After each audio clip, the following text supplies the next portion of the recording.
Welcome to Criminal Drip. I'm Marc Fusion. I am here with the BETHADONE Clinic. Very dramatic entrance.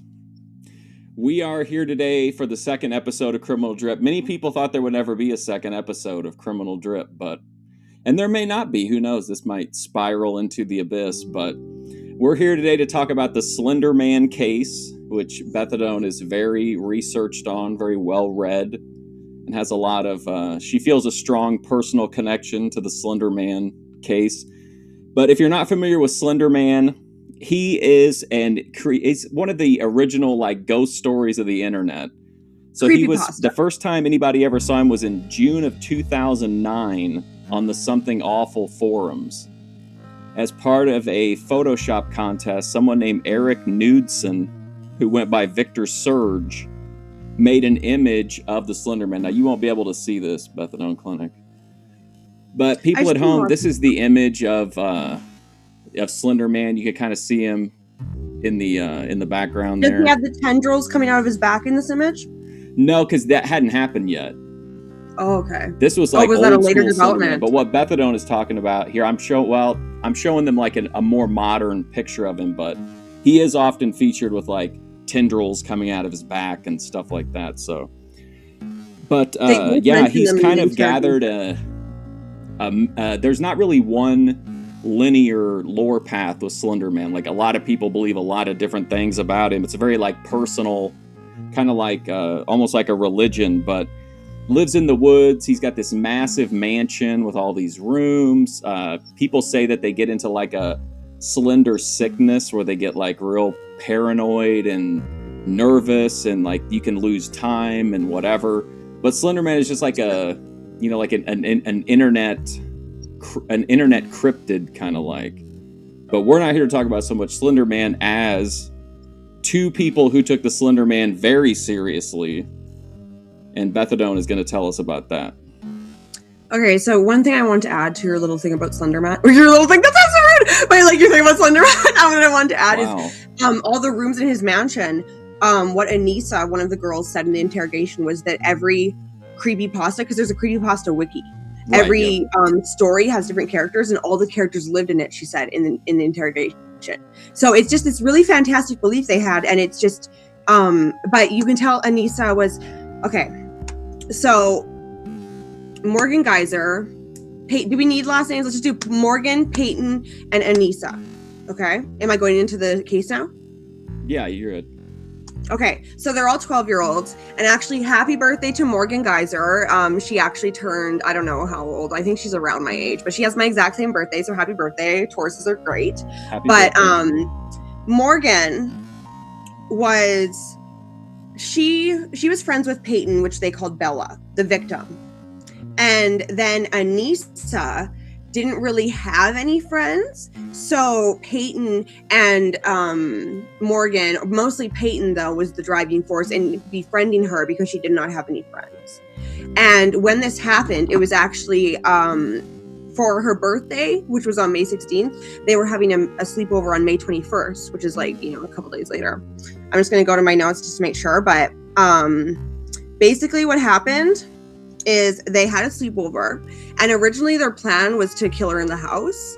But then it kind of got, they kind of chickened out. It kind of wasn't convenient. And they kind of felt oh, that's a really easy way to get caught, Mm-hmm. So they never did that. How when you're young, you plan crazy things and you don't do them usually. That was kind of what happened. And then the next day, and Morgan's parents... one of the perpetrators, Morgan and Anissa are the perpetrators, were very protective. So they were even they never let Morgan go to the park alone. So the only reason they were allowed to go to the park was because there were 3 little girls. But okay, so for approximately 6 months, the 2 girls planned it. So that's messed up. But they really truly believed that they would be able to go live with Slenderman in his mansion. And Anissa at least believed. Morgan, I find very manipulative, and I don't think she actually thought anything was true. But Anissa believed that if she did not do this with Morgan, that Slenderman would come after them and their families. Right. And because a lot of people who believe in Slenderman think that he will specifically target you if you are seeking him out or investigating him. So that kind of makes sense with the ideology of someone who would believe in Slenderman. And think about it like this, like, do you know when you're that age and you're trying to be edgy, you're trying to be cool? Like, so like that was like, this is kind of just like a really, really extreme example of that, because they both during interrogation mentioned that they would sometimes see him out of the corner of their eyes and stuff. So it was a little bit of a filet ado, but it was also, I think, performative. I think that they didn't completely believe it. Morgan is extremely intelligent, especially, and she's very manipulative, and I think that she knew. She did not break down during interrogation at all. She was not emotional. She was very matter of fact. She said that stabbing her friend felt like air. She said it felt like nothing. Can I say something about the stabbing? Yeah. Do you remember? I'll never forget, like, when they were giving their, like, stories about what happened at the actual, like, attack scene. And do you remember, like, she tells her to, like, go ballistic? I remember, and even, okay, so I only saw this in one video of the interrogation. Everywhere else cuts it out, but no, you know what they actually said right before they did? They said, "Oh, why are you scared? I'm just a little kitty cat, meow," and they pounced on her. Oh my God. They said that. I heard it out of one of the girls' mouths in an interrogation, because I was doing research, you know, like, without meth, everybody, by the way. So okay. So it happens on the 21st of May. What they do is they tell her to lay down under some leaves and branches because they're going to play hide and seek, which, I mean, like, you have to know something's wrong at that point. So it's like, oh, let's play hide and seek, but you should hide there. Like, I don't know why people, like, go along with it, but I mean, you don't think someone's going to kill you usually, right? So she lays down, and the girls stab her 19 times, and then as they're doing this, she's saying, like, "I trusted you. I'll never forgive you. I hate you. I trusted you. I'll never forgive you. I hate you," she's saying to them. And then they decide they have to, like, run and let her bleed out. But the thing is, like, if they had gone the width of a human hair deeper in one of them, it would have killed her instantly in her heart. And but luckily, like, they were pretty shallow. So while her life was on the line, it could have been a lot worse. And she dragged herself, like all mangled, to a main highway. Not even a main highway. This is actually a really crazy, like, divine intervention moment. So it wasn't a main highway. It was one that had been closed off for a long time. And she went on, she found her way to, like, the side of the road, and some guy on his bike just happened to go in the off limits area. And that's where she was. And he came upon her, and he called, and he was real calm, cool, collected. And, like, honestly, he's a hero. Like, he is. Like, so that's really great. And, like, it just kind of, like, those are the times where you're like, is God real? Because, like, divine intervention, right? But, so they did that. And then they were found 5 hours later. Like, they had walked to the other side of town, and they were found on the side of the street. And, let me just reference my notes. They immediately just pointed the finger at each other. They both were manipulative, but Morgan was so manipulative that it was crazy. Like, she's the more mentally ill one, but she's also very much more calculated and cold. And Anissa was kind of getting emotional talking about it, saying, like, oh, like, Peyton's cries of agony really did upset me. Like, you know, like, I told her we were going to go get help, but, oh, and then Morgan in the interrogation, she's like, she's like, Anissa told Peyton we were going to get her help. That was a lie. I wasn't in on all that lying business. Yeah, like she's above that. Like, right. So, like, it's very like absurd. And then, so they're pointing the finger at each other. And then Anissa says that, and this is what really happened. Morgan said that they could be proxies of Slenderman if they did this. Yes. So, Anissa was too squeamish to do it, so Morgan had to do it. She went ballistic, and Anissa claims to have not been able to look at the time. They got her under the pile of sticks and leaves, like I said. They both stabbed her, but Anissa only stabbed her once, and then Morgan did the rest, I believe. And she says it felt like nothing, felt like air. And she was manipulative and not remorseful and very calm and intelligent. She completely understood everything and had no guilt during the interrogation. She's a very smart girl. She was very pretty until she cut her hair off. Like, what the hell is wrong with you? But, like, that matters, but, okay. So, and then, can I say Morgan something real quick about the proxy deal? So that's another thing that's, like, super heavily woven into Slenderman lore, is the idea that he would operate through proxies, which is almost has, like, a little bit of, like, a gang stalking feel to it, that, like, anybody could be a proxy of Slenderman, like, working against you or whatever. But, like, it's a pretty common thing, but in the mind of the people who believe in it, like, they don't think the proxies are doing it, like, of their own, volition. It's because like they're brainwashed by Slenderman. I think some think that, and then some think that it's an honor to be a proxy and you have to earn it. Yeah, that one girl seemed like she felt that way in this case. Yes, exactly. So Morgan has no remorse. She's very like matter of fact, calm, cool, and collected, not upset. She's just like, did Bella survive? Like, that's her only like question sometimes here and there, but not because she cares, but because, you know, what's happened. She's like, oh, I knew we were gonna get caught. It's like, darn it, like, you know, she's very, very like, imagine like, wait, Mark, I have a question for you, okay? Mm-hmm. Go back to being 12 years old, okay? Sure. What's the most violent thing you would have perpetrated at that age, if you remember? Oh gosh, I don't know. Or most violent thought, even. Like just probably like fighting another kid, like. You fought another kid at that age? Yeah, just like a fist, but you know, not like just like a little, you know, roughhouse fist fight problem.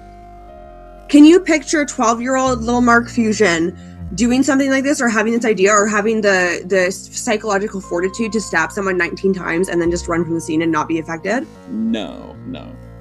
Right? So the fact of the matter is, these are all 12-year-olds. The victim and both perpetrators were all 12. So when you have a young person that does very heinous things, it's kind of up in the air. Nobody knows what to do, because on one hand, it's like, okay, they're still so young, like they don't understand maybe, but Morgan fully understood. That was like one thing that was very clear. Like Anissa's very like girlish and just like, oh, I don't know, like in the interrogation room, but Morgan's just like, yeah, so then we were stabbing her. It was like, yeah, bye, Bella, bitch. I wasn't gonna lie to her and tell her we were getting help. Like, it's crazy. It's crazy. So, yeah, wait, do you have a question? No, I'm good. Okay, let me just reference my notes, make sure I'm not leaving anything else. I'm doing good. I'm running the show today, guys, in case anybody didn't know. Yeah, Beth's in charge today. Yes. So, Anissa does display remorse right off the bat, but only a tiny bit. She's still clinging to this Slenderman thing and blaming it and blaming Morgan. Okay, so then they both are tried to see if they are criminally responsible. Okay, this is in Utah, and they decided that by virtue of a mental defect, Anissa did not have the ability to tell right from wrong, and neither did Morgan. So Anissa gets 25 years and Morgan gets 40. And that's the end of my notes, because that's the incident. And I was telling Mark earlier that it's very important that we get the details of the incident. Oh, and just I want to give a little background about the atmosphere of the incident too. Because Peyton, or Bella as they called her in court for whatever goddamn reason, I'd be a little offended if like something like heinous like this happened. And they used a cute little nickname for me personally, but that's fine. The parents, I watched interviews with all three sets of parents, and Peyton, or Bella, was so excited for this birthday party. She did not see it coming. She had no inkling, and they had been planning it for 6 months. 12-year-olds. Like, think about how slippery you were when you were 12. You couldn't keep a secret, let alone something like this. Like, that's crazy, right? Like, they were very, like, but they also, they kind of just had each other. And then Peyton felt bad that they didn't have any friends for the most part. And that was the story with both of them. It was just like Morgan was much earlier than Anissa. And wasn't there like a dynamic where one of them was like kind of an outsider and the other one kind of put herself out there to try to befriend her? Yeah, Peyton, the victim, was the one that tried to befriend the outsiders. Okay, her and Morgan had grown up together, so she kind of befriended her early because she didn't have any friends. And then Anissa came along a little later. So she was very herself on the line to be friends with the outsiders, and they stabbed her 19 times. It happens more than you think. Don't befriend a weirdo. Don't befriend a weirdo. Well, that's the I've end of the seen it. podcast, I've seen it lots of times. Okay, can I share a personal antidote really quick? Of course. A personal what? A couple personal antidotes. Antidotes? Okay. Yeah. Okay. Stories. So, when I was in high school, there was this girl that was in grade 9, and I went to elementary school with her too, primary school for UK. And I also knew this other guy, and he was a weird kid in school. And I didn't know they were dating because I didn't know them like that. Like, I knew her in elementary school, but I didn't know her in high school. But long story short, they broke up. He was mad about it, and then he ended up getting someone to lure her to her house with them and then let him hide. And then he stabbed her with a hunting knife 9 times and killed her. And it was like when she was 15, he was 17. Wow. Yes. And then also when I was about 11 because my friend was 12, and he stabbed a guy and almost got his heart too. And he was in the ICU and he just didn't die. Like he just made it. And my friend sat in jail for until they figured out if he was going to die, to see if he was charged with attempted murder or murder. But since he was so young, they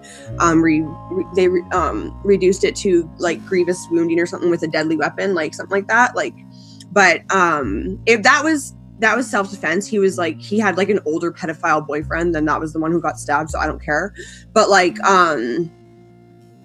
yeah, so like I'm not like disturbed when young people have the propensity to do insane things, because I've seen it. I've lived around it. Like I was not that bold at that age, and I've never really wanted to kill anybody. Like, oh, actually, okay, once I was held. Did I ever tell you I was held at the hospital for homicidal ideation? No, You haven't told? I've never told you about that. It was for the guy that tapped me on my chest. Well, I think you might have talked about it briefly in one of the interviews. Well, I was having a time, and I was real mad that he wouldn't talk to me, and I was real spun on meth, and I ran out of meth, and I couldn't get my eyebrows drawn on correctly, and I still drew on my eyebrows at the time, so I was drawing on my eyebrows for 3 days straight, and then I got so mad that I wanted to kill him, so I said I was going to kill him, and then my mom took me to the psych ward, and then I said I was going to kill him to them, so they had to hold me with like 6 cops. Okay. Well, there you go.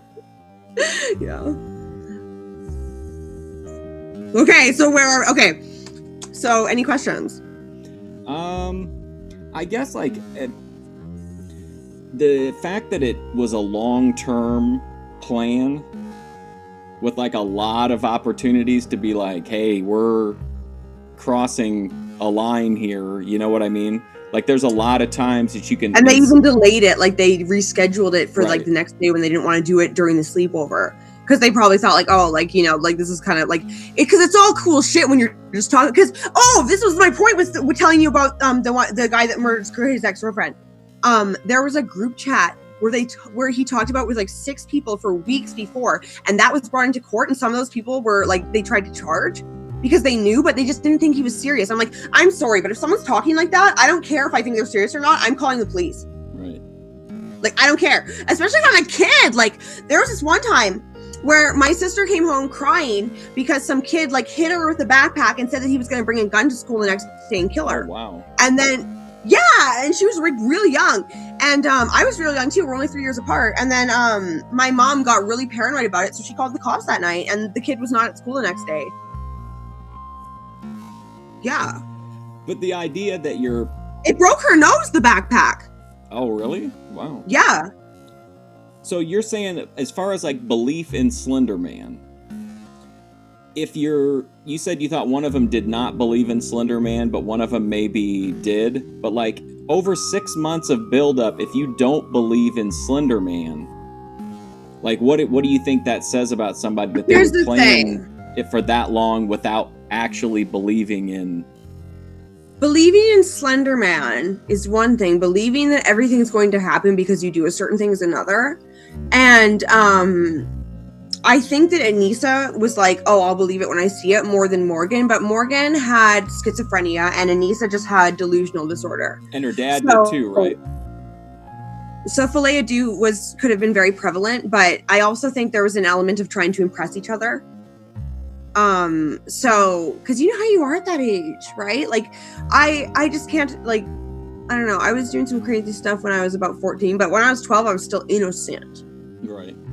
Yeah. And didn't her dad have schizophrenia too? Morgan's dad? I actually don't recall. I didn't do that. I think in the Slenderman documentary, they talk about it because he has some he has some feelings about it. I think he had issues, yeah, because he wasn't in her life, I noticed when I was watching my research, so. Yeah, he kind of felt like maybe he should have been able to help her navigate the mental issues she was having because he experienced them, but like he was still experiencing them himself at the time, so he really wasn't. It's hard. Yeah. Like, being insane, like, I can speak from experience, is not easy. Like, it's so exhausting, and like, and just when you think you're like not insane, you're doing good, like, boom, you'll have like a fucking, like, just like a fucking like, and then you're just not acting right. Like, I recently had an epiphany that I've not been acting right, and I was like, because I didn't see it. I didn't. Like, I was like, no, there's nothing wrong with what you're doing. Like, you know, and when the girls went to court, Anissa, she like I said, she got 25 years, Morgan got 40. Anissa, I don't think has gotten any privileges gained since she's been in there, but Morgan, she was able to get out on supervised release, and then she was able to get out on ankle monitor release, and I don't know for how long, or if, like, when, like, I you know, like, we're going off the dome here, but like she cut her ankle monitor off, and then she was found with this like trans person outside this like building in the dark, and she wouldn't tell them her name at first. There's a body cam of it if you guys want to see two awkward fucking weirdos. Like what color hair does the person she met up with have? Do you remember? Is it pink? I saw a picture in the search engine when I was looking for pictures, and I was like, it said Slenderman killer, and I was like, that's not one of the Slenderman killers. I wonder if it was the person. I don't think she had pink hair in the body cam. I think it was just dark. Yeah. But I could be wrong. It was like it was a man dressed as a woman. Let's be real. Like, let's be real. So, look like a deal, bitch, be for real. So they plan it for all this time. They finally carry it out. I do think the interrogations were really interesting to watch. Oh, you watched them? Oh yeah. Okay. Well, I was into the case, and I really liked the HBO documentary about it. They made a Slenderman movie, but it's not about the case, and it really sucks. It's like really lame. Well, I mean, they made him out before the case. Like, they're probably mad that the case stole their thunder. Like, let's be real. They're probably like, oh my god, but I didn't watch the HBO thing.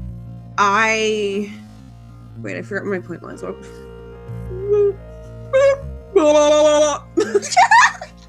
It's tough being insane. Yeah, literally. Oh my god, wait, the delusion. You know it, and I can relate to the delusional disorder because I have thoughts about my laundry room often, and Mark knows about these thoughts. He's excited for me to talk about it.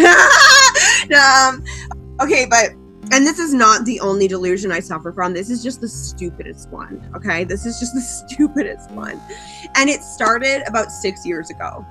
Or 7, I want to say, when I was still friends with the squirter girl.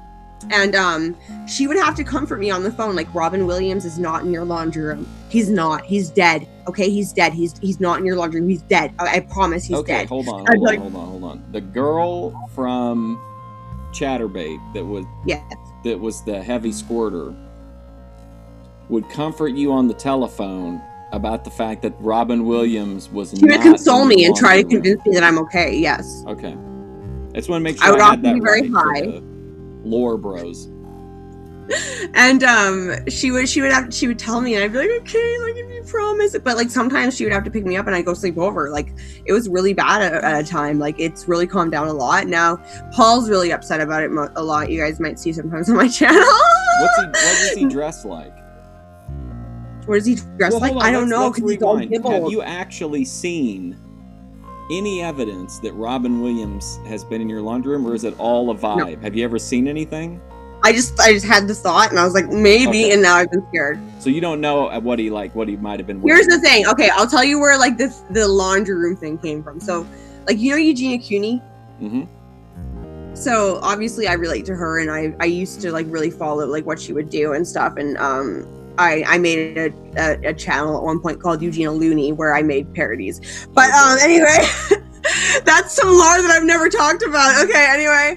But so I one night when I was really high on edibles, I just thought, like, what if she runs out of my laundry room? Because she's scary to look at. So like I was scared of her running out of my laundry room first. She was the first one.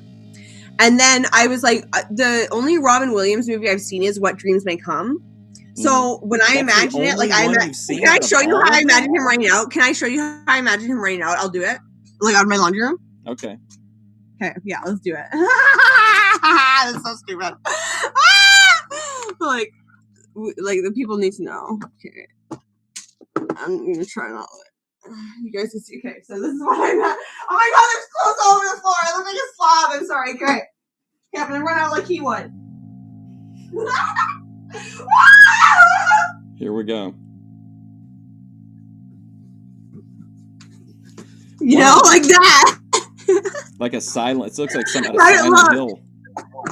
It was creepy, right? Like, I don't know. That's how I imagined him running out. And I imagined him, like, all gibbled and, like, strangled.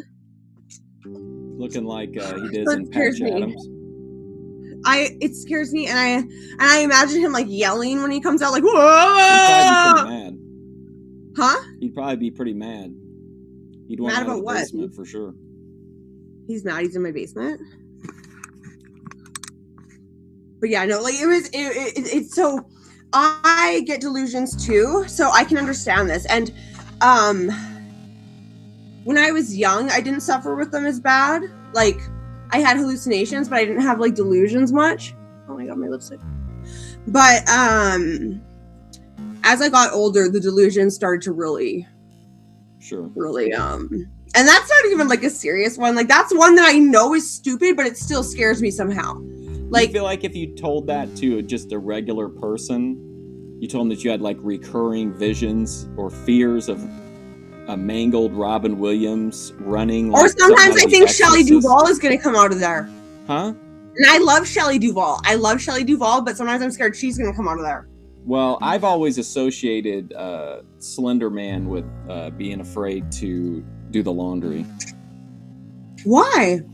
Because I used to have to do laundry in, like, a downstairs area, and, like, the window at this old place had, like, a view to the woods. So I would always think that, like, Slenderman was gonna be waiting down there for me. You know, when it comes to windows and the woods and stuff, like, my grandparents had farms, so my grandma, she was just like me. She was crazy. And one time we were at her farm, and she was telling us that she saw the Quaker man, like the oatmeal guy, in her yard earlier that day. The Quaker out man. the window, just standing there. Yeah, What was and he doing? it still scares me to think about. What was he gonna do? Burn her at the stake? He was just standing there staring, apparently. Like, but she was a drunk alcoholic too. Like, I don't know. Like, obviously Quaker probably wasn't in her yard, but, like, you know what my dad did? He dressed up as Grim Reaper and, like, stalked my auntie, like, his sister's RV once. Like, just like paced around it one night to scare the hell out of her, and it worked. One time somebody threw eggs at Grace Thorpe's RV. It became quite a scandal. That's rude. Huh? That's rude. Yeah. Oh, by the way, when am I kicking Grace's ass? Shout out Egg Gang, huh? When am I kicking Grace's ass? Well, I mean, it's, I wouldn't be too overconfident going into the battle, but Grace is a Titan. Grace is tough. she's the Hell number hath one no seed. fury like a woman scorned, Mark Fusion. Don't Uh-huh. fuck with me. Uh-huh. No, I'm just kidding. No, if I lose, I lose. But, you know what's good for you. What have they done since anything beyond that, as far as after any other interesting stories about them since the case is resolved? What about the girl, the victim? What's her attitude toward the whole thing now? She goes to the court hearings and she says, I don't want them released. I don't feel safe. She says that. It's a miracle that she survived, apparently. Like, I'm not a doctor. Well, I am a doctor, so I actually can speak on this. I am a doctor. So, yeah, it's a miracle she survived. I'm Dr. Jeffrey, but I should have been a chemist, Dad. So she didn't want him released. Has she talked about how she felt like after yes, and during. So she said that during she must have been in shock because she didn't feel anything, but she knew what was happening, obviously. And she was telling them, I hate you, I trusted you, I'll never forgive you. I hate you, I trust you, I'll never forgive you. And then they ran away intending for her to bleed out. And they asked about, like, did she bleed out? Like, in the interrogation and stuff like that. And she like, I don't know if it's being young, dumb, and full of cum and resilient, like, or what, but, like, her being able to drag herself to this road where nobody even should have been, but somebody, thank God, was, like, and just, yeah, like, that's metal as fuck. pretty fortunate turn of events for her to not only to survive it, but then to be able to survive the traveling, because she was bleeding out the whole time. I mean, she's on her. She wasn't really bleeding running. horrifically because thank God they only had 12-year-old girl strength, so it wasn't super deep. The only one that could have really killed her was the one that would have been a depth of a human hair deeper. It would have got her right in the heart. Mm-hmm. And that's crazy to think about. That happens so much. Like, well, I mean, probably not so much, but when you do hear about it, you're like, wow. You know, those things that are just missed by like just as my friend Lucas would say, a cunt hair. Just missed by a cunt hair. Like, well, it would have turned out a lot differently for the two killers as well if she would have died. I don't think. You don't think they would have let him out? You think they still would have let him out? They have just as much culpability in what they did had she died or not. They didn't know, like, for the longest time, and they left the scene regardless. They did not call for help. I don't think it would have changed anything. I think that it would have made the victim's family maybe push for like more consequences, but that can only do so much, especially for young offenders. But they did charge them as adults because the concern with like the young offender thing is I keep saying this happened in Canada, it didn't happen in Utah, but the thing with the young offender thing is if they charge them as a young offender, they lose control over them once they turn 18, and then they don't like that case doesn't have any bearing on what happens. So that's why they charge them as adults. And yeah, Anissa was not ever given any supervised release, but Morgan was. And Morgan, I think, is just very manipulative, calculated, and patient because she made them believe that she would be okay to leave on her own with an ankle monitor, and then she cut it off immediately. Mm-hmm. So it's pretty fucked up. And like, what were you gonna do? Like, I get if you just want to be free, but also like you low-key kind of can't, like if you're that dangerous. Like I made them believe that she would be okay to leave on her own with an ankle monitor, and then she cut it off immediately. Mm-hmm. So it's pretty fucked up. And like, what were you gonna do? Like, I get if you just want to be free, but also like you low-key kind of can't, like if you're that dangerous. Like I said, I relate to this a lot because I've suffered delusions, and like I mean I used to be kind of violent, but not that violent. And like no matter what my delusions were, they could never make me hurt another person. They almost made me hurt myself a couple times, but that's different. You know, you have dominion over yourself. Like, you have the right to hurt yourself. You don't have the right to hurt anybody else. That's not okay. So do you think with a character like Slenderman, where it's not like something like, you know, something that may or may not be true, but in something that you can like actually go to and say like, this was created in June of 2009 by a guy, a human being on Reddit who altered this photo.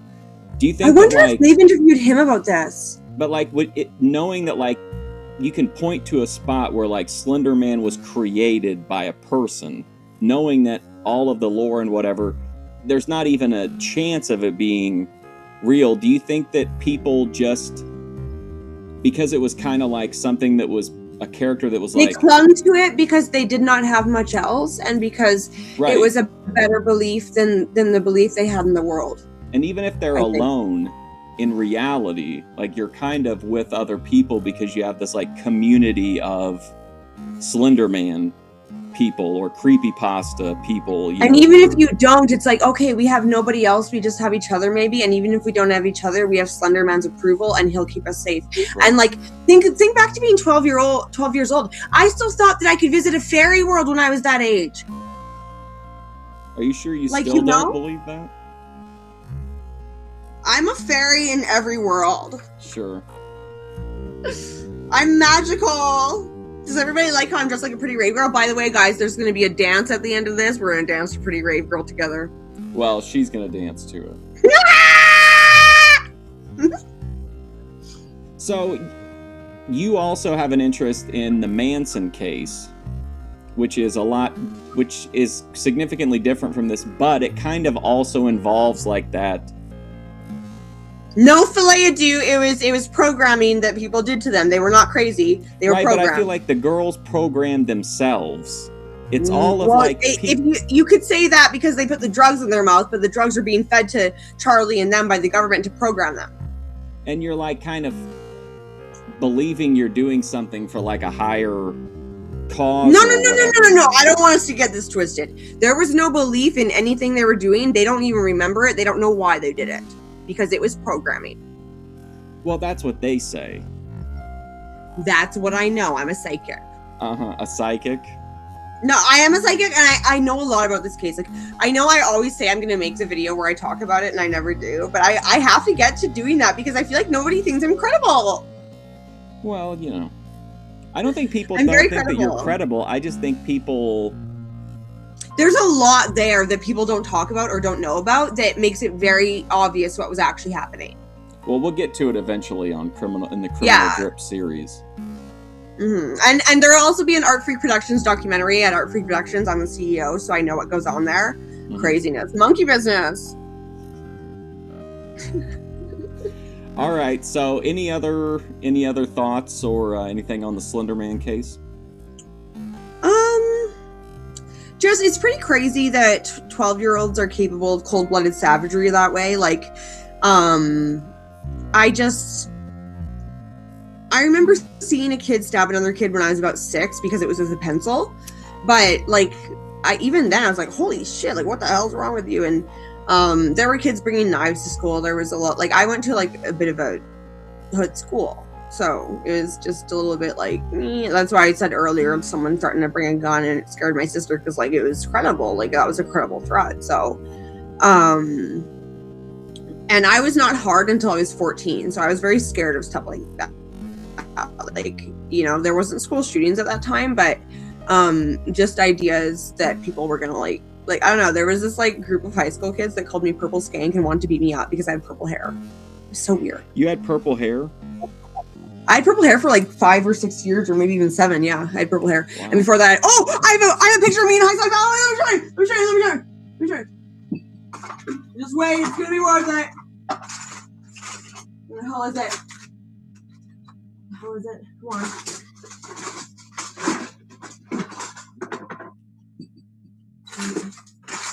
I think I have a picture of me in high school. Shout out to Clarence.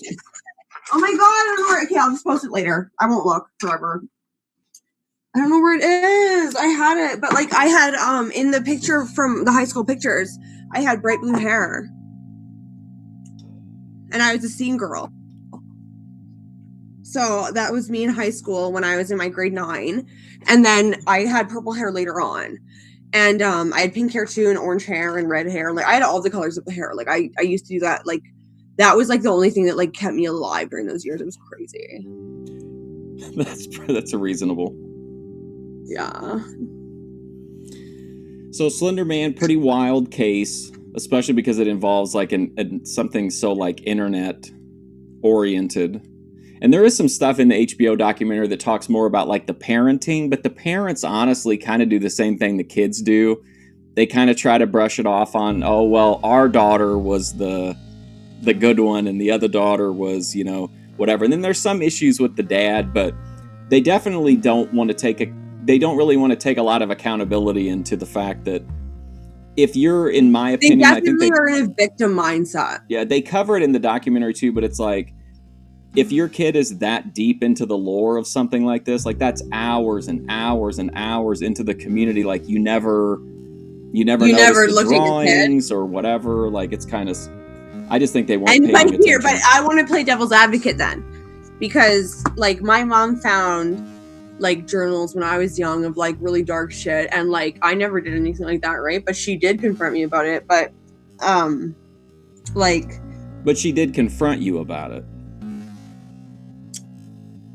In the later years, yeah, but I feel like if in that case where like there was a family history of like schizophrenia and mental illness, like at least if they would have like confronted her in some way or tried to whatever. But people lie because when you confront them, they think, oh, they're part of what's against me. Like I'm like these people, so I understand when people confront me. If I'm like say if it's about anything. About my thoughts or my beliefs or my anything, my mindset, like I will lie sometimes, like just because of that, like just because I'm like, you're trying to get me, like you're just trying to like.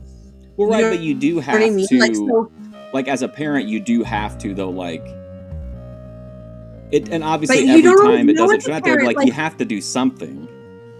Yeah, like I try to give parents grace because, like, for example, my mother, like, I was shooting up for like at least 4 years before she had any inkling.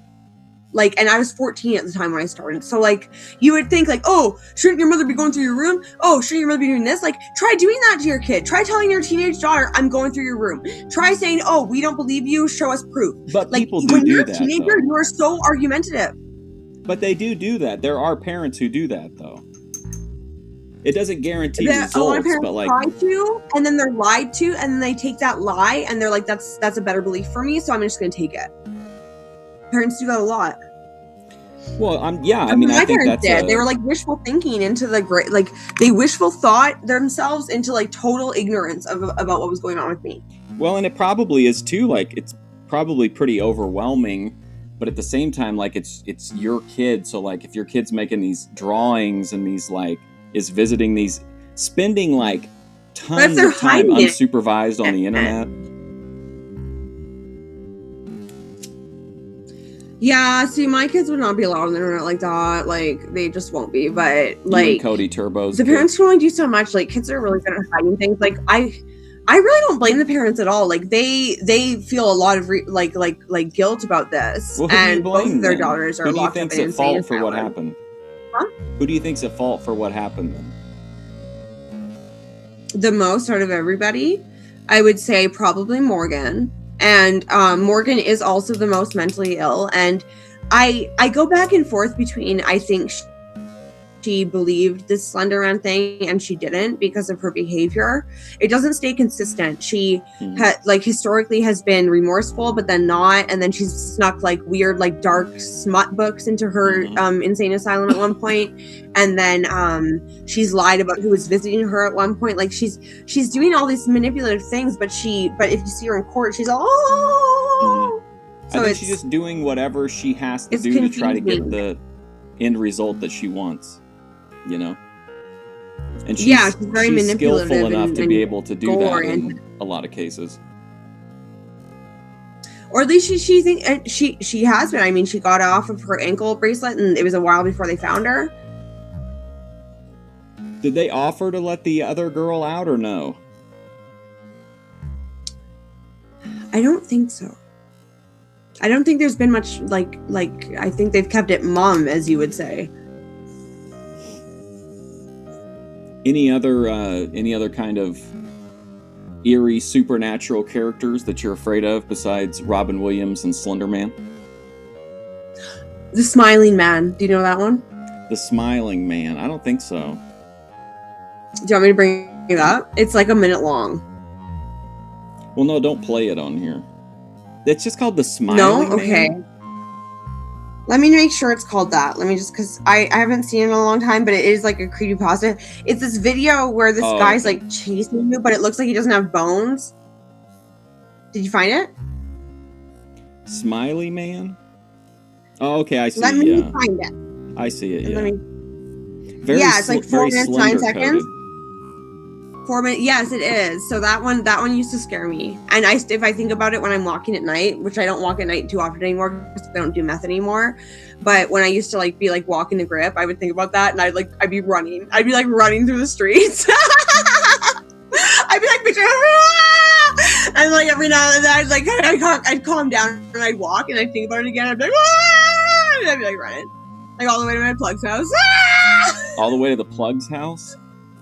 Run all the way to plug's house. Yeah, she'd be like, "What are you doing?" when I get there, and I'd be like, "Ah!" Well, any closing thoughts or anything else you want to say about the legacy of the Slenderman case? Well, I think that what we need to take away from this is kids are young, dumb, full of cum, and are going to do anything to look cool. And when two people are too isolated, too lonely, and too weird together, people die. What could have been done do you think, to prevent this? I mean, hindsight's 20/20, but the parents needed to be taking them to the doctor. The parents needed to be making them live their life normal, like do normal things, and they needed to be checking their internet history. Because like my whole life until I was basically an adult, my mom checked my internet history. Right. So like you just have to, and like and maybe they were talking about Slenderman in an innocent way where around their parents, and maybe like they had really no idea. But the thing is, like when you, like I've never been a mother, but like I know a lot about being a mother because I'm everybody's mother. Like basically, like you know your child, you know what they're capable of, and you have that like instinct of what they've done. So you should have known that they were up to something, one, and two.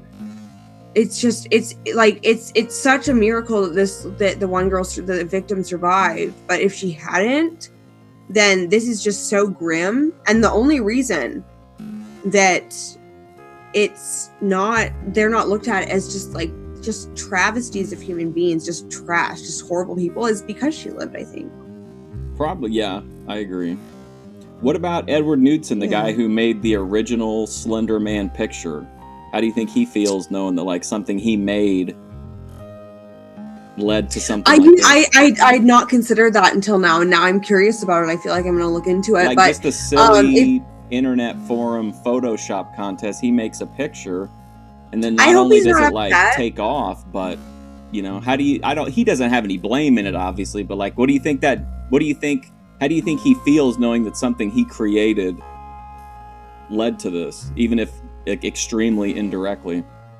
I mean, depending on what kind of person he is, if I was him, I wouldn't lose any sleep. I mean, like people like think they're dating celebrities all the time. People have these outrageous beliefs all the time. People think things are real when they're not. People get their own delusions. Like just because like they latched onto something he created because he's an artist.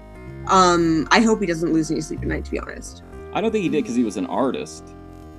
Exactly. I mean, he's probably flattered. They were just like goofing around, and he, you know, coming up with different like scary Photoshop images and stuff. Like I would be honored because she didn't die. I'd be honored. I'd be like, wow, my art elicited that. Should I strong do a pretty rave girl? I'm just kidding. What?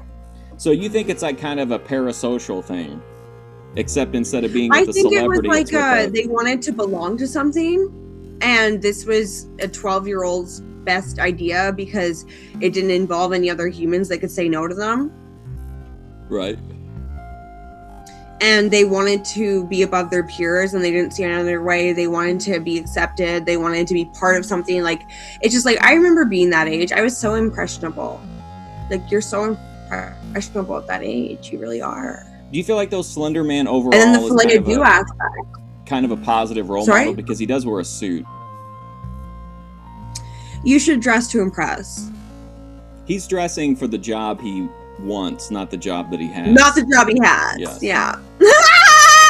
Do you think that somewhere in the woods, the Slender Mansion awaits?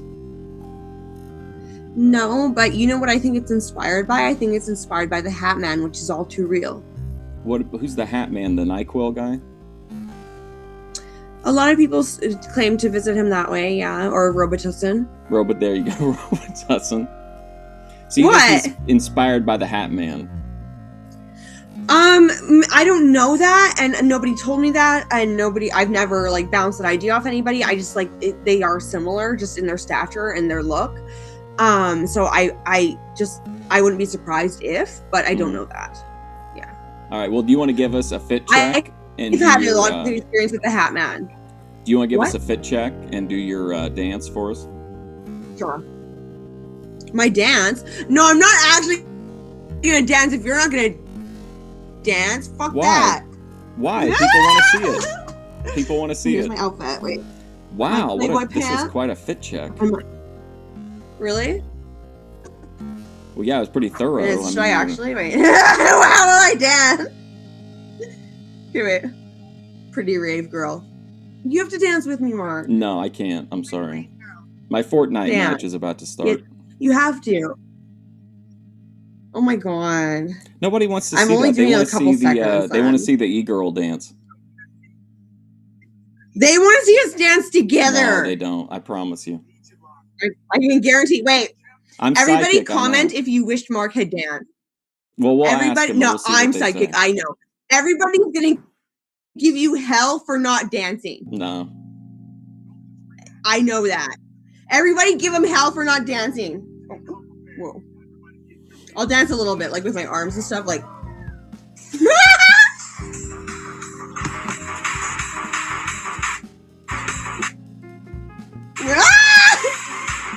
Oh my gosh. This pretty baby girl always looking louder when she's a cartoon. What a finale. Wow. That's all. All right, you want to give any shout outs to anybody before we wrap up? Shout out G Thanks. Shout out to G And Thanks. fuck you, Fleetwood. Fleetwood's been gone for a while. He hasn't shown up. Is he dead again? So episode 3 of Criminal Drip, we're gonna do. He's dead again. We're gonna do the Grace Thorpe Fresh and Fit scam. Are you excited? I'm curious. It'll be an interesting episode. All right. Anything else before we go? I don't think. Just happy birthday, Morgan Geyser. I hope you're living it up in the sanitarium. Happy birthday. Hope you're living it up in the sanitarium. All right. Well, thank you for tuning in for Criminal Drip. Happy birthday to Morgan. We hope you're having a great time in the asylum. Very model wave, very demure. All right, guys, we'll see you later. Let me give you the Luna Star countdown, and then I know you like to know, so I'm gonna end the recording, but we're gonna stay in the call, okay? Okay. All right, 5, 4, 3, 2, 1.